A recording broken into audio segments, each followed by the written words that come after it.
आज तो हमें कोई भी शिकार नहीं मिला। लगता है आज हमें बिना शिकार के ही महल वापस जाना होगा। इतनी दूर आकर तो हमें बड़ी प्यास लग रही है। चलो कोई तालाब ढूंढता हूँ जिससे मैं पानी पी सकूं। उसी समय एक झील के किनारे एक राजकुमारी खड़ी थी। यहाँ पानी पीकर हम वापस महल की ओर लौट चलेंगे। तभी अचानक उस जगह एक बाघ ने उन्हें घेर लिया। हे भगवान, ये बाघ तो हमें खा जाएगा।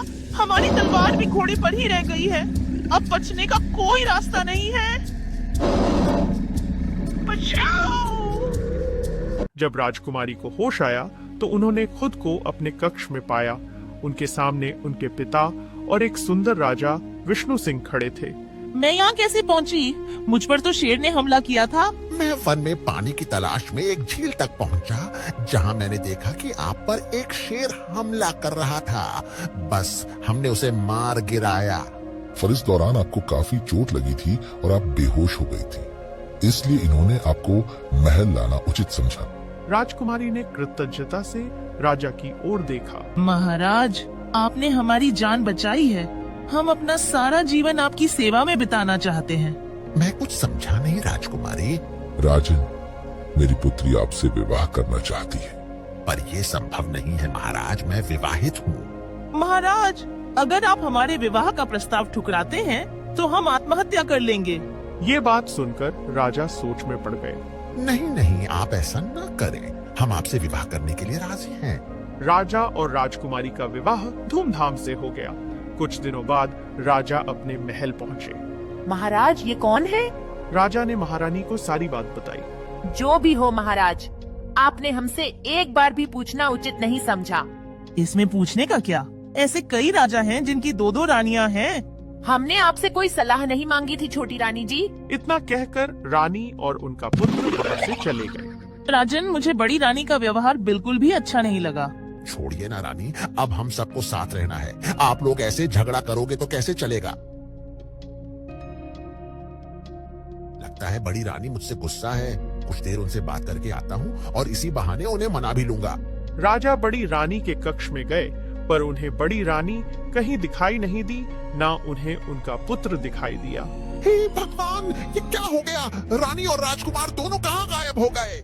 राजा की आवाज सुनकर महामंत्री उस कक्ष में पहुंच गए। महामंत्री जी, शीघ्र ही सैनिकों को राजकुमार और रानी को ढूंढने के लिए भेजिए। जी महाराज। सैनिकों ने राज्य का चप्पा चप्पा छान मारा, पर उन्हें राजकुमार और रानी का कोई सुराग नहीं मिला। महाराज, रानी और राजकुमार कहीं नहीं मिले। हे भगवान, रानी और राजकुमार कहाँ गायब हो गए? मुझे तो कुछ समझ नहीं आ रहा है। चिंता न करें महाराज, रानी और राजकुमार को हम अवश्य ही ढूंढ लेंगे। पलक झपकते 25 साल बीत गए। रानी और राजकुमार का कोई पता नहीं चला।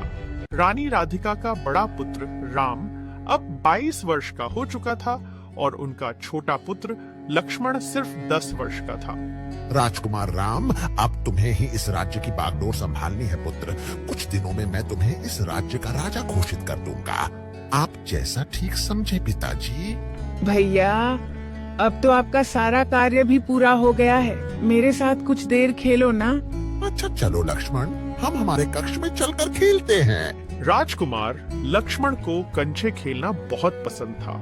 राजकुमार राम राजकुमार लक्ष्मण के साथ बहुत देर तक कंचे खेलते हैं। लक्ष्मण, अब तुम्हारे सोने का समय हो चुका है।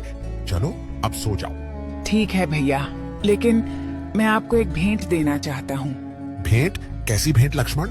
ये मेरे 2 सबसे किस्मत वाले कंचे हैं। मैं इन कंचों को आपको भेंट करना चाहता हूँ। इसे हमेशा अपनी जेब में रखना। एक दिन ये आपको जरूर काम आएंगे। मेरे प्यारे छोटे भाई, मुझे पक्का यकीन है कि ये कंचे मुझे एक दिन जरूर काम आएंगे। अब चलो, सोने का समय हो गया है, सो जाते हैं। ठीक है भैया, शुभ रात्रि। शुभ रात्रि। इतना कहकर दोनों राजकुमार सो जाते हैं। तभी एक भयानक डायन उनके कक्ष में प्रकट होती है। नन्हे राजकुमार, अब तुम मेरे चंगुल से नहीं बच सकते। मैं तुम्हें ले जाऊंगी। यह सुनकर दोनों राजकुमार उठ खड़े हुए। भैया, मुझे इस डायन को देखकर बहुत डर लग रहा है। कुछ करो ना भैया। मेरे भाई के पास आने की हिम्मत भी मत करना चुड़ैल, नहीं तो मैं तुम्हें मौत के घाट उतार दूंगा। नहीं राजकुमार, तुम ऐसा नहीं कर सकते। इतना कहकर वो चुड़ैल राजकुमार को लेकर वहाँ से गायब हो गई। महल में हंगामा मच गया। सभी राजकुमार के कमरे में आ पहुँचे। हे भगवान, पिताजी, मेरे छोटे भाई को एक चुड़ैल उठा कर ले गई। अब मैं क्या करूं? बेटा, परसों पहले तुम्हारी बड़ी माँ और उनका पुत्र भी इसी कक्ष से गायब हो गए थे। मतलब वो कार्य भी उस चुड़ैल ने ही किया था।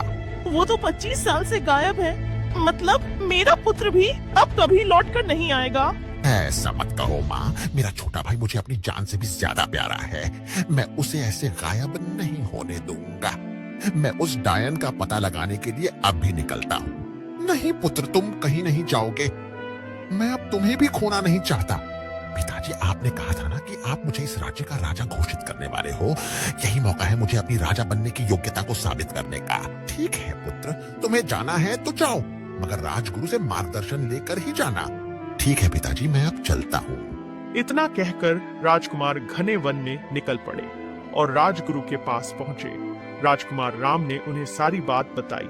यह चुड़ैल बड़ी खतरनाक है राजकुमार, जो कि काली पहाड़ी की गुफा में रहती है। हे मुनिवर, कृपया करके मुझे उस काली पहाड़ी का रास्ता बताएं। मैं अभी जाकर उस चुड़ैल को मौत के घाट उतार देता हूँ।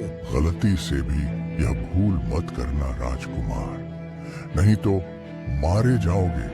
वो डायन बड़ी शक्तिशाली है, जिसे सिर्फ एक मायावी खंजर से ही मारा जा सकता है। हे मुनिवर, वो खंजर कहाँ मिलेगा? उस खंजर को प्राप्त करना नामुमकिन है राजकुमार, क्योंकि वो खंजर एक मायावी जंगल के भीतर है। उस खंजर तक कई तरह की चुनौतियों का सामना करके ही पहुंचा जा सकता है। मैं उन सारी चुनौतियों का सामना करने के लिए तैयार हूँ। आप कृपया करके मुझे उस मायावी जंगल का मार्ग बताएं। राजगुरु ने राजकुमार को उस मायावी जंगल का मार्ग बताया। राजकुमार चलते चलते उस मायावी जंगल तक पहुंच ही गए, जहां भीषण अग्नि जल रही थी। हे भगवान, यहाँ तो बड़ी जोर की आग लगी हुई है। इसे पार करना तो बड़ा कठिन मालूम होता है। इस गाड़ी में चढ़कर जाने से भी मैं बुरी तरह जल जाऊंगा। मुझे कोई और रास्ता ढूंढना ही होगा। तभी राजकुमार राम को एक चिराग दिखाई दिया। ये तो एक चिराग है, इसे घिसकर देखता हूँ। चिराग को घिसते ही उसमें से एक बड़ा ताकतवर जिन्न बाहर आया। न जाने कितने सालों के बाद मैं आजाद हुआ हूँ। राजकुमार, तुम्हारे लिए एक अच्छी खबर है और एक बुरी खबर है। बताओ, पहले कौन सी खबर सुनना पसंद करोगे? पहले अच्छी खबर सुनाओ। अच्छी खबर ये है कि मैं खास इस रहस्यमयी जंगल को पार करने के लिए यहाँ कैद किया गया हूँ। मेरा चिराग घिसकर जो मुझे बाहर निकालेगा, उसके लिए मैं 6 कार्य कर सकता हूँ। और वो 6 कार्य इस प्रकार है। मैं समय को 5 मिनट तक पीछे कर सकता हूँ। तुम्हारी इच्छा की कोई भी कलाकारी करके दिखा सकता हूँ। मैं कुछ पल के लिए तापमान को बर्फ से भी ठंडा कर सकता हूँ। मैं तुम्हें ऐसी कंबल दे सकता हूँ जिससे तुम्हें ठंड नहीं लगेगी। मैं पानी से भरी हुई एक बाल्टी को प्रकट कर सकता हूँ और एक कोई भी तुम्हारे मन की सामान्य इच्छा को पूरी कर सकता हूँ। ये तो मेरे सफर को बहुत आसान बना देगा। चलो जिन मिलकर इस सफर को पूरा करते हैं। राजकुमार, लगता है तुम बुरी खबर सुनना भूल गए हो। हाँ, बताओ, बुरी खबर क्या है? बुरी खबर ये है कि तुम्हारी आखिरी इच्छा पूरी होने के बाद मैं तुम्हें खा जाऊंगा।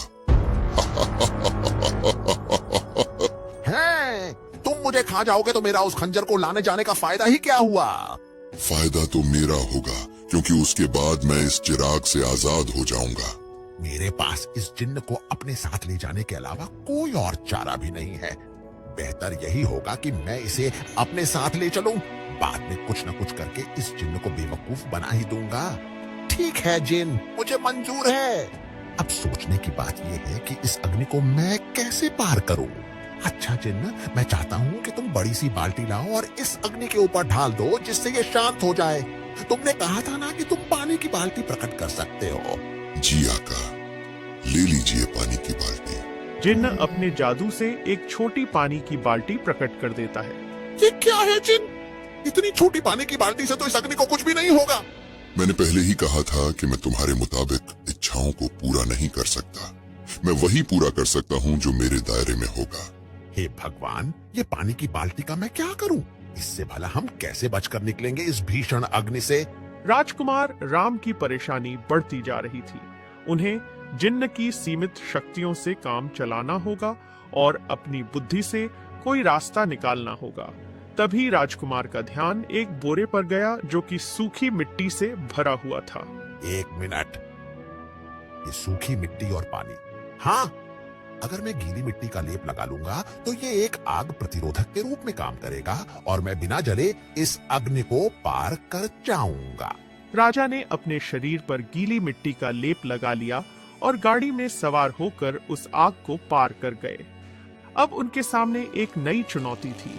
उस जगह एक गोला था जो कि लोगों को पत्थर का बना दे रहा था। बाप रे, ये चिड़िया तो पत्थर की बन गई। इस जगह से निकल पाना तो बड़ा मुश्किल साबित होने वाला है। सावधान राजकुमार, इस सादी लकीर को पार करते ही तुम पत्थर के बन जाओगे। तभी राजकुमार के मस्तिष्क में एक युक्ति सूझी। उन्होंने उस पत्थर की चिड़िया को वापस उस गोले के पास फेंका तो कुछ नहीं हुआ। ओ जिन्न, तुमने मुझे कहा था कि तुम मेरी इच्छा की कोई भी कलाकारी करके दिखा सकते हो। तो मेरी इच्छा ये है कि इस बड़े से पत्थर को तुम एक मूर्ति का आकार दो और इसे अंदर से इतना खोखला कर दो कि इसका वजन नाक के बराबर हो। ठीक है। जिन्न ने उस पत्थर को एक मूर्ति का आकार दे दिया और उसे अंदर से खोखला रखा। राजकुमार और जिन्न उस मूर्ति के अंदर छुप गए। मूर्ति में ज्यादा वजन नहीं था, इसलिए राजकुमार उस मूर्ति को ठेलता हुआ उस गोले को पार कर गया। वाह राजकुमार, ये चुनौती भी तुमने पार कर दी। अब इस चुनौती को कैसे पार करोगे? ये चुनौती और भी कठिन थी क्योंकि अब इन्हें खौलते हुए लावा को पार करना था। यहाँ न तो कोई गाड़ी थी न ही गीली मिट्टी। अब इस पर कैसे चलोगे राजकुमार? अब तुम हार चुके हो। नहीं नहीं, ऐसा नहीं हो सकता। राजकुमार बहुत देर तक जगह का जायजा करते हैं। अचानक उनकी आंखें चमक उठी। अच्छा, मेरे पास अब कितनी इच्छा बची है? सिर्फ 4। समय को 5 मिनट पीछे कर सकते हो।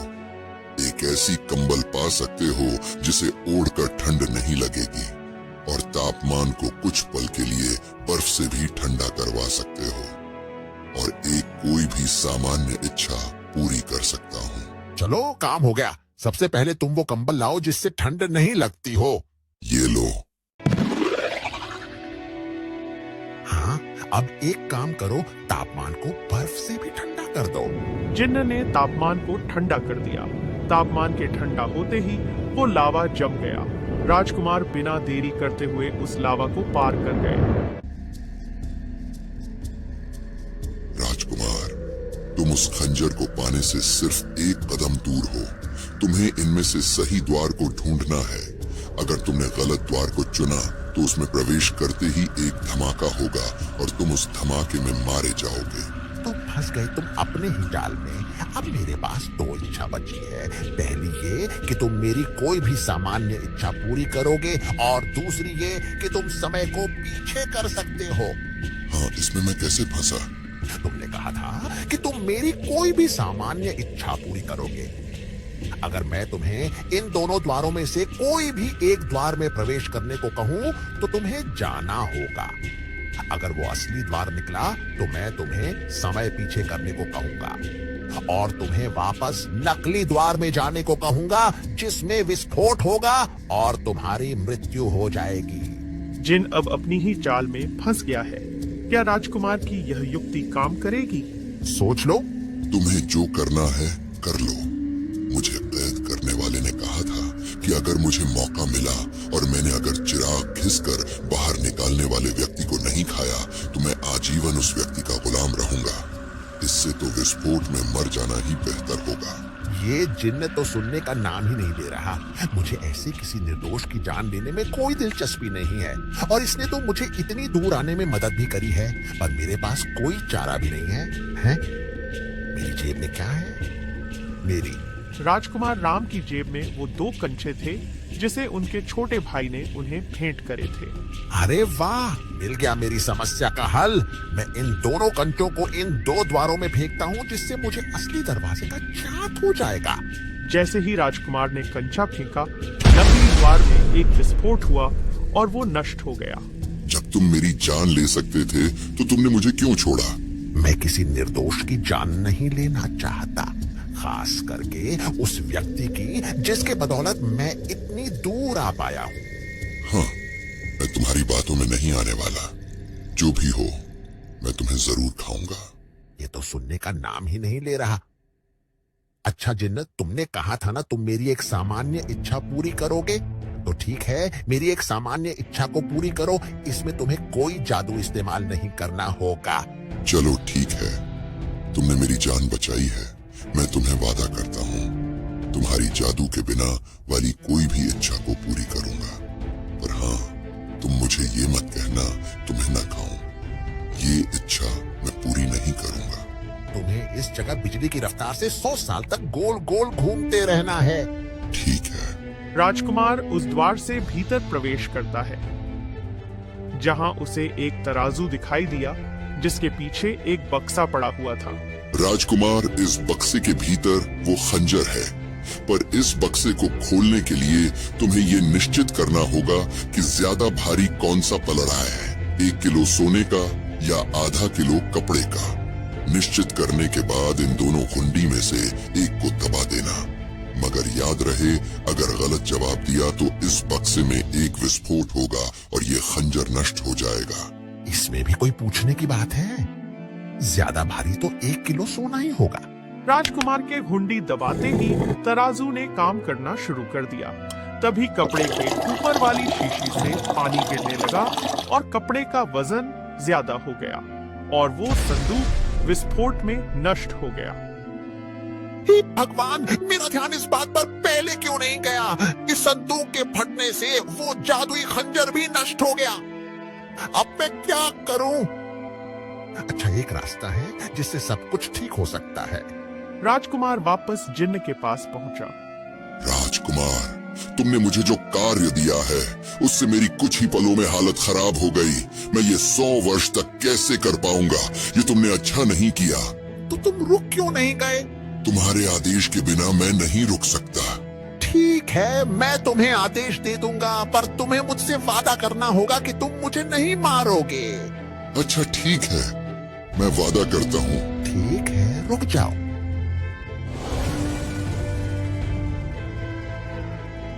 धन्यवाद राजकुमार। अब तुम्हें मेरी सहायता करनी होगी। जरूर, मैं अब तुम्हारी कोई भी सहायता करने राजी हूँ। राजकुमार जिन्न को खंजर के पास ले गया। देखो, मैंने गलत जवाब दिया और ये खंजर वाला बक्सा फट गया। तुम इस स्थान के समय को पीछे करो ताकि हम उस खंजर को पा सके। जो हुक्म मेरे आका। जिन्न के जादू से वो संदूक वापस आ गया। राजकुमार ने सही जवाब दिया और उसे खंजर मिल गया। उस खंजर को हाथ में लेते ही राजकुमार और वो जिन्न महल के उसी कक्ष में पहुंच गए जहां से छोटे राजकुमार गायब हुए थे। साथ ही राजा और रानी भी वहां पहुंच गए और साधु और चुड़ैल भी वहां आ पहुंचे। हा हा हा हा हा, आज पूरा परिवार एकत्र हो गया है। यही मौका है, आज मैं सबको खत्म कर दूंगी। राजकुमार ने बिना देरी करते हुए उस खंजर को डायन को घोंप दिया, जिसके बाद वो डायन बड़ी रानी में परिवर्तित हो गई और वो जिन बड़े राजकुमार में परिवर्तित हो गया। हैं? ये सब क्या हो रहा है? कोई मुझे बताएगा? राजन, आज 25 साल बाद बड़ी रानी और उनके बेटे को मेरे दिए हुए श्राप से मुक्ति मिली है।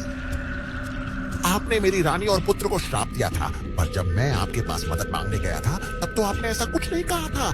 इसका जवाब देने के लिए मुझे तुम्हें 25 साल पहले ले जाना होगा, जब तुम रानी के कक्ष में सोने गए थे। आपके सोने के बाद रानी उठ गई थी, साथ ही उस कक्ष में उनका पुत्र भी मौजूद था। बेटा, सब तैयार है ना? हाँ माँ, सब तैयार है। हम अपना हक किसी को नहीं देंगे। पहले इस राजा की हत्या करेंगे ताकि सारा शक छोटी रानी पर जाए, फिर उसे कारागृह में ढलवा कर राजगद्दी पर तुम्हें बैठा देंगे। ठीक है माँ, अब मैं मकसद को अंजाम देता हूँ। रानी के इशारे पर राजा के खुद के बेटे ने पिता पर जहरीला खंजर चलाना चाहा। तभी मुझे राज परिवार पर संकट की अनुभूति हुई। मैं सीधा कक्ष में पहुंच गया और उस खंजर को गायब कर दिया। तुमने राजा की हत्या करने की कोशिश करके ये अच्छा नहीं किया। जाओ, आज से तुम एक चुड़ैल बनकर काली गुफा में कैद रहोगी और तुम एक जिन्न बनकर चिराग में कैद रहोगे। तुम्हारी सारी याददाश्त भी मिट जाएगी।